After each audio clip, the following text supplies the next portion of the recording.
and gentlemen, some big breaking news coming in at the top of the bulletin. The Guardian has made some stunning revelations claiming that at least 20 Pakistan-based terrorists may have been eliminated by India inside Pakistan since 2019. This is as per the Guardian investigation based on dossiers from Pakistan intelligence officials and corroborated by Indian officials. This has been India's anti-terror policy.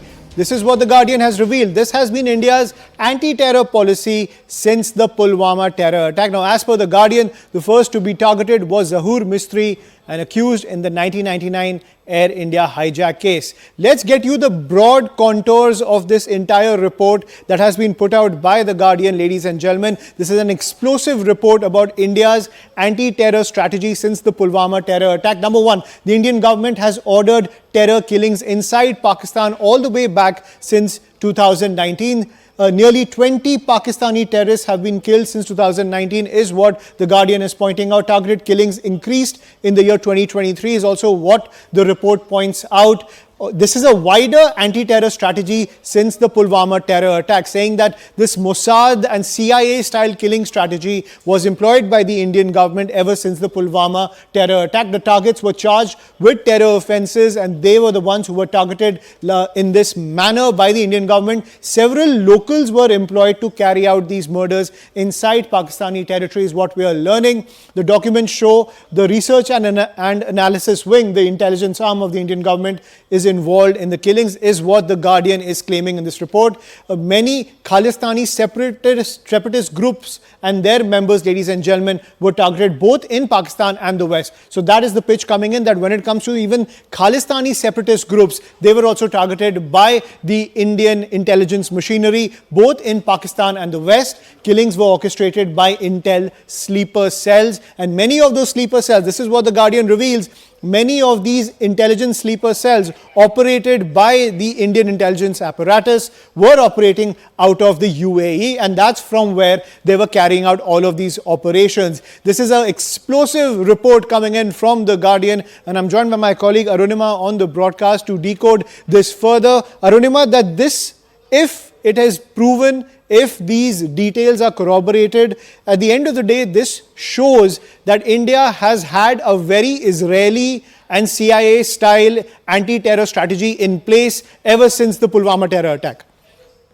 Yes, in fact, the Guardian has said, it has quoted a meeting that has happened reportedly in the Prime Minister's office immediately after the Pulwama attack, where Khashoggi's death was discussed. If you recall, allegations were made against Saudi Arabia about how they eliminated journalist Khashoggi, completely dismembered his body, and even traces of that were not found. So the Guardian claims that this was actually discussed at a high-level meeting here at South Block, where it was mentioned by one of the unnamed officials that we must instill similar fear in the minds of those who want to harm India's interests. The Guardian claims that since then there was an attempt by the Indian security establishment to cultivate sleeper cells in UAE and utilize them to carry out targeted killings in Pakistan. Guardian claims that it has spoken to intelligence officials in Pakistan who have shown them dossiers and corroborated this, and there are also unnamed Indian officials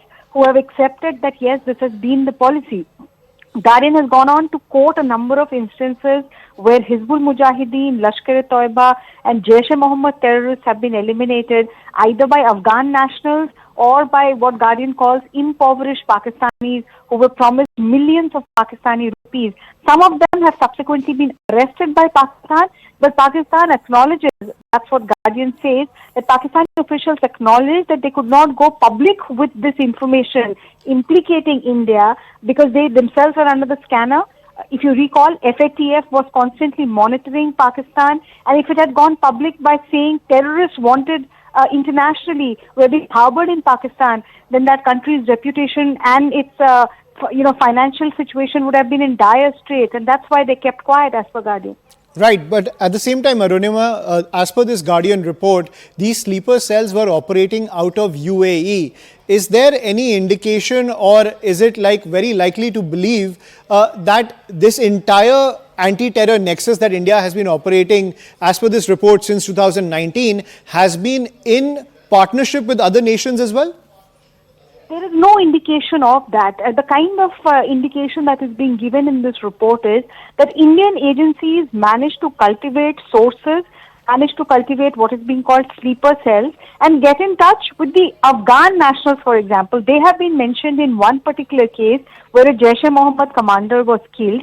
It was said that there were Afghan handlers who were brought in, and the money that was coming in, millions were being paid to operators in Dubai. There is no mention whether any country was involved to aid India, but yes, third-party nationals were definitely being mentioned in the Guardian report, that they were definitely part of the plan. And as per Guardian, some of them were convinced that they were only helping in eliminating quote-unquote infidels.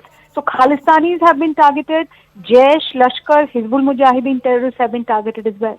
Right, but Arunima, before I let you go, this report also points out of similar operations taking place in the West. So when it comes to hiring locals to carrying out these kind of killings against terror accused, this also stretches to the West, which shows that India really extended its intel operations even beyond the South Asia region.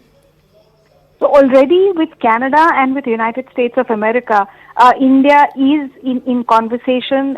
With Canada, India has of course not accepted that there was any role that in the Indian establishment played as far as Khalistani, terrorist just killing was concerned, and it has become a reason for breakdown of relationship between India and Canada. For United States, we know as far as Gurpatwant Singh Pannoon is concerned, US has shared information with India about how they feel there was some involvement, and India has said that they are carrying out their own investigation. So I think the Guardian is also alluding to at least these two countries, if not more. But we do know that Khalistanis were supported by ISI, and they have been operating not just in Canada, not just in US, but in other countries as well, be it United Kingdom, be it Australia, be it Germany. And India has been repeatedly taking it up with those countries, saying that safe haven must not be given to anti-India forces. So I think that's also something that the Guardian is alluding to.